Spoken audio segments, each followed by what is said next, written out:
Pull-ups are gonna be our main like skill exercise right now. So we're kind of going skill with the pull-ups, getting into loading them heavy, and then we're gonna go on the Nautilus pull down over here for more output. So we're training that closer to failure. Training this more just for proficiency and also just getting a heavy overhead pull. Generally, like pull-ups are a pretty good check on shoulder function or a pretty good expression of shoulder function. So if your shoulders are feeling iffy, usually I recommend, as a blanket statement, is doing pull-ups, but getting full upper rotation of the scap, making sure our rotator cuff can stabilize overhead, making sure our teres can set our shoulder. Checks a lot of boxes at the shoulder, so if pull-ups hurt or if pull-ups are uncomfortable, there's probably a greater issue there. Now, if you don't have any like direct issues there, so you're good. Generally, just like do shit to make your shoulders feel good. So I like to get something that pulls me overhead. That's why I love this pullover right here. I like to pair it with something like a cable face pull, just to get into like external rotation, get my rotator cuff warmed up. So get pulled overhead, passively get pulled into shoulder flexion, get into some external rotation, get my rotator cuff feeling juicy. As far as shoulder things go, I don't think you can really lay it out any better than that. Then we do the pullover. Face pulls are more for posterior delt, but we don't need to go into like a slew of like core exercises and shoulder stability exercises and blankety blank just to fit boxes. We're doing make sure the shoulder can move well. Once we feel comfortable in that, we're gonna go ahead and start getting to the pull-ups. So outside of that, for us, we do this exercise for our skill back day. It's seeing if we can get all of the shoulder in the extended position. So anything that ties into it, so scap, posterior delt, and lat, anything that helps stabilize the shoulder posteriorly. We're seeing if we can move within rhythm in that. So this exercise for us is gonna check off a lot of boxes to see if we can still move overhead. We have one similar to that on bench. We got a similar thing on squat or our deadlift day to see if the total body can move through different joints, different planes of movement. But for this one, this is kind of like our pull day, compound lift-ish type thing. It has multiple joints that are moving in rhythm, so. Yeah, I like keeping something in that has a long runway for progression, so you can keep this in for a long time and still easily progress it, whether that's going body weight, adding reps. If you're very good at pull-ups, starting to add load, you can keep pull-ups in for a long time. So instead of having like an 8-week progression, maybe we can milk out like a 16, 20, 24-week progression out of it. So dissociating between the different handles too. So Nixon, more of a pronated grip.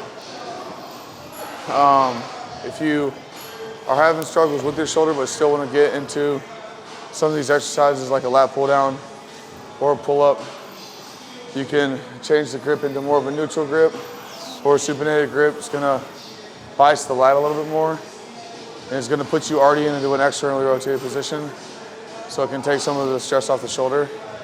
For both of us, we are trying to get more external rotation, kind of more stability. We're actually getting in like the opposing position of like our overhead presses of that same grip position. So we're gonna go pronated, really work external rotation while we're pulling at the same time.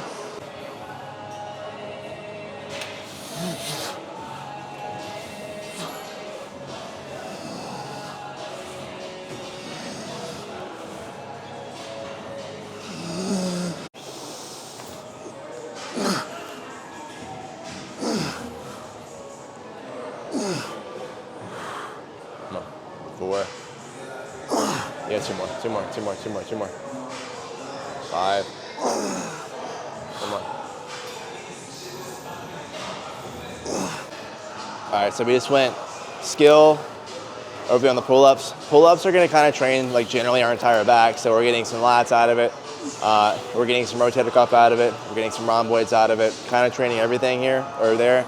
Here, we're gonna go more of like an isolated approach on the lats. We're trying to bias our lats the most. So more external stability from our environment here. Really good setup for training our lats to failure. Really working output on here. Dumbing down the movement from a lat pull down or from a pull up to this Nautilus lat pull down. So a lot more simplistic of a movement, but now we're gonna load it, get into a rep range about 8 to 10. Should be working about 2 to 3 working sets, get into a relative failure on it.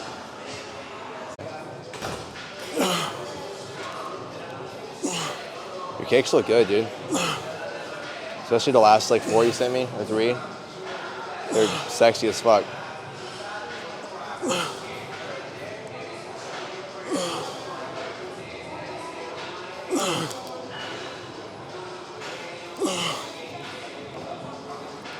Two more.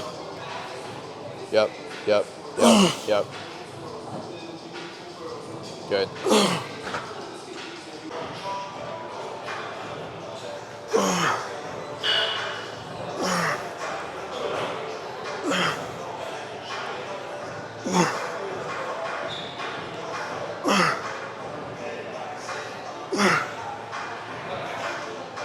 Stay tight.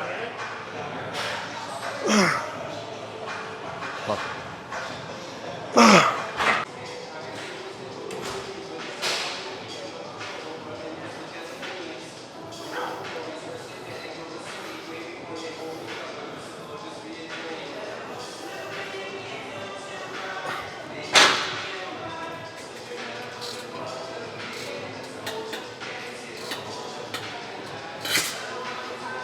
God damn it. What?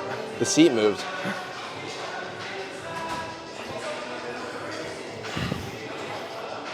Come on, come on. That's way too light for you, bro. Way too light for you. So, when we talk about different focuses of the exercise, so our pull-up was a skill-based exercise. We're trying to get better at this skill. So we're gonna work to more of a technical failure on this Nautilus lat pull down, or if you have a single arm cable lat pull down, even if you go over to a cable stack and work like a half kneeling cable lat pull down. We're working output now. So now we're getting into like a muscular fatigue.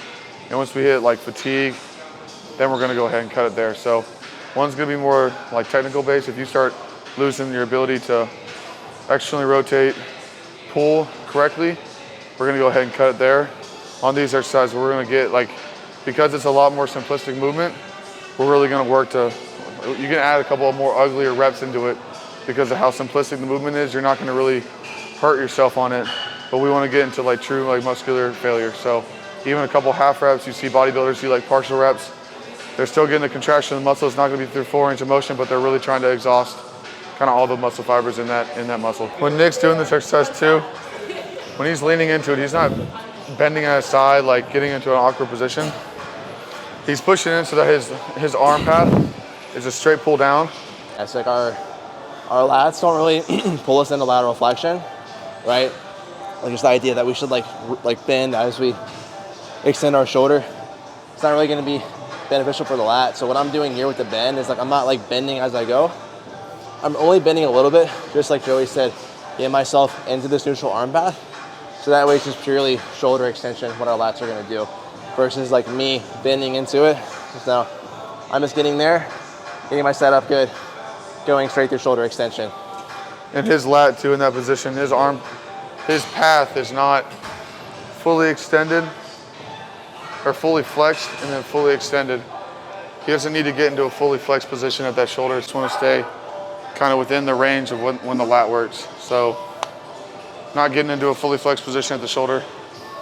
Letting out until you feel a stretch on that lat and then pulling down and away.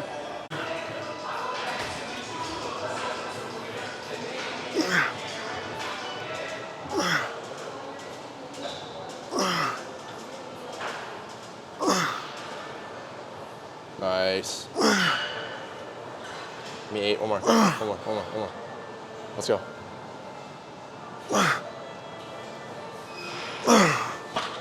C1, upper back output. Joey said it very well. The Nautilus pull down is a pretty unique and rare piece, but you can do any single arm cable pull down that's a neutral arm path. Also, most gyms will have like a hammer strength kind of brand pull down machine that's solid. For this, Slye piece also a little bit more rare. Anything that's chest supported machine can help us get into a more like retracted, protracted position. It's gonna be good. So that's a machine, whether that's a cable, whether that's a T-bar, whether that's a chest supported dumbbell row, any of those can replace this. So rep range on this is gonna be, because this is our third exercise, it's gonna be our second output exercise. Stay anywhere between like 6 to 8. On the single arm lat pull down, we did 8 to 10.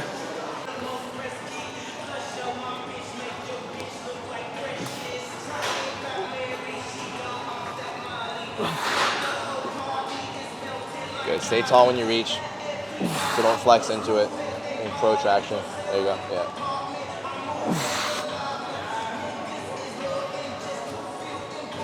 God damn, dude. Maybe we should train 5 days. Change our split to have an arm day. Kicking is a recovery day for me right now. I'll get stronger. Anything where your chest is supported, we're going to be working more mid-thoracic. So your mid-trap, rhomboids, mid-trap, bang. My Joey Slye bingo is mid-thoracic. Mid-thoracic, everybody drink protein shake.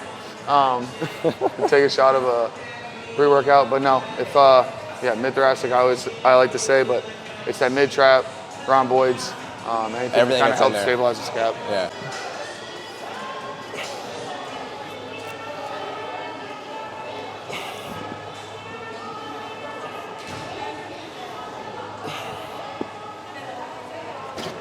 I'm so cooked.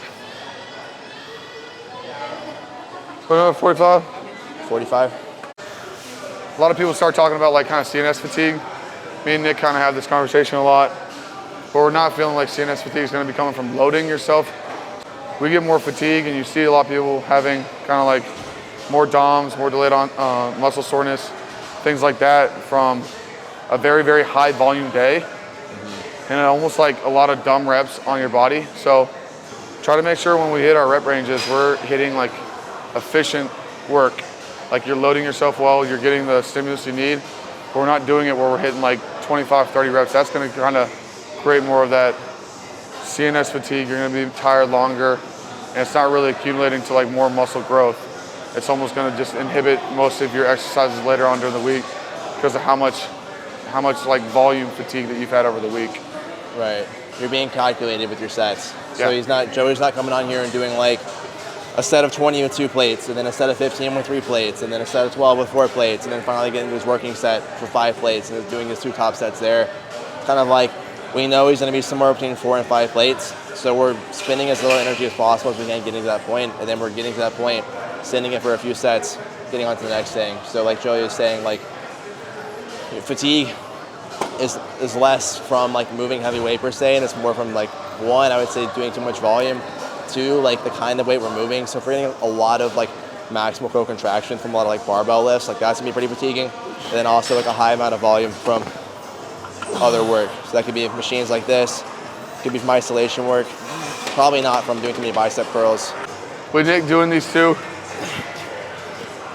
making sure that he's getting to a very good protracted, retracted, protracted, retracted, making sure the arms moving through full range, getting the straightest involved, stability of the upper back, letting that scapula rotate around and back, moving around that rib cage effectively.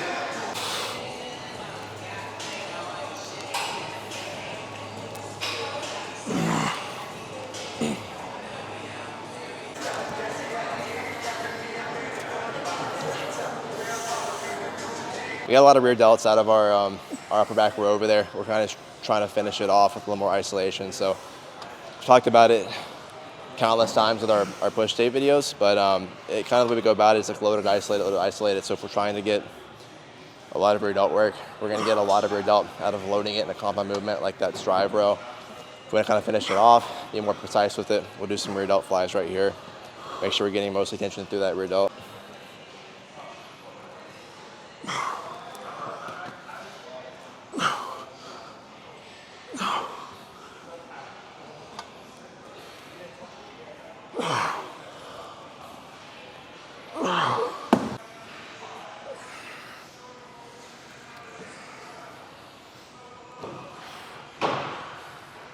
So just finishing up main bicep movement for the day. It's just going to be dumbbell curls, loading the bicep. I think it's easy. You see all these variations on the internet of all these like different high cable, low cable curls, you know, fucking long head bicep, short head. Don't worry about that shit unless you're already huge. Like, you're going to get the most stimulus from just loading it. So that doesn't mean throwing it around. Joey's not slinging the shit around. It's still slow and controlled, but doing a modality that we can load. 50s. Not bad. 45s. 500. So we started off our skill exercise for today again was our pull-ups. go ahead. Again, if you can't do a pull-up, start on the lat pull-down machine. Get into a rep range that you feel like you're working the skill of the movement. Then we're going to a single arm lat pull-down. So again, if you don't have a Nautilus machine like that or any machine like a hammer strength like that in your gym, you can go ahead and use a single arm cable lat pull-down. Going into our chest supported row, again, find an incline bench, dumbbells if you don't have a machine like that in your gym. And then finishing up with some posterior delts, so some T-raises and some bicep curls. So you got skill, output, ISO, ISO. The way you kind of structure your programs like that, it's gonna help you to get better at certain exercises that you wanna progress on. It's gonna load it so we can get some hypertrophy of the muscle and then get into some isolated exercises. With these, the sets and reps are gonna be more for like best you can load it, 2 to 3 working sets again. We're probably pushing in more like 10 to 12 reps total. Just kind of getting size on those areas, helping us stabilize in certain movements. So throw this on your back workout, throw this video on while you're walking and get a good little idea of what you want to do in the weight room. If you have any questions, just make sure you send Joey a lot of voice notes on IG. Yeah, please do not, If you got any questions, throw them in the comments. This YouTube video, we're gonna try to start getting into a little bit more answering questions on there. Might dive a little bit more in depth if you guys have any specific questions. So go ahead and throw them on the bottom of the YouTube page. Me and Nick will get to them as we can. So appreciate you guys. Peace.